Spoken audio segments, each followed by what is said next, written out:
เจ้าอธิการวัดและองค์การจัดตั้งบ้านคุมสะพายโพไซมอบเงินและเครื่องใช้ที่จำเป็นเพื่อช่วยเหลือเยียวยา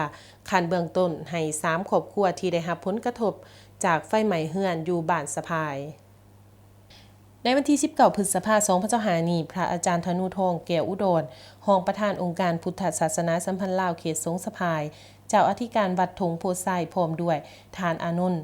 ดวงมณีวงศ์หัวหน้าคุมสะพายโพไซที่ขึ้นกับบ้านสะพายบ้านพัฒนาประชาชนอยู่ดีกินดีเมืองสนะสมบูรณ์ได้นำเอาเงินสดจำนวน28 ล้านกีบพร้อมด้วยเครื่องใช้ที่จำเป็นจำนวนหนึ่งไปมอบให้แก่3ครอบครัวพ่อแม่ประชาชนที่ได้รับผลกระทบจากเหตุการณ์ไฟไหม้เรือนอยู่คุมสะพายเหนือในนั้นมีครอบครัวนางเด็กสดาศรีวงศาครอบครัวเฒ่าบุญเติมหลวงขุนปานและครอบครัวเฒ่าผู้วันปารมีโดยการกล่าวหาบของทานกิบัวทองพิษณุกันเลขาคณะผักหักฐานในบ้านสะพายบ้านพัฒนาประชาชนอยู่ดีกินดีมีคณะผักหักฐานองค์การปกครองบ้านและครอบครัวพ่อแม่ประชาชนที่ได้รับผลกระทบเข้าร่วมพระอาจารย์ธนูทองแก้วอุดรให้สัมภาษณ์ว่า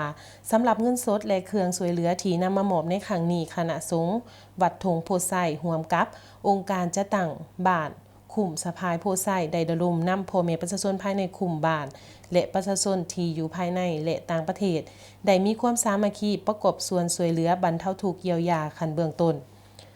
ในวันเดียวกันนี้คณะสงฆ์พร้อมด้วยองค์การจัดตั้งบ้าน3คุมที่ขึ้นกับบ้านสะพายบ้านพัฒนาประชาชนอยู่ดีกินดี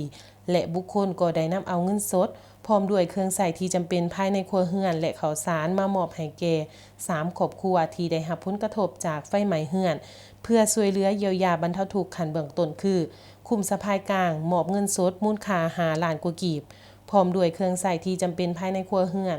คุมสะพายโพนแก้วมอบเงินสดมูลค่า2 ล้านกว่ากีบพร้อมด้วยเครื่องใช้ที่จำเป็นภายในครัวเรือน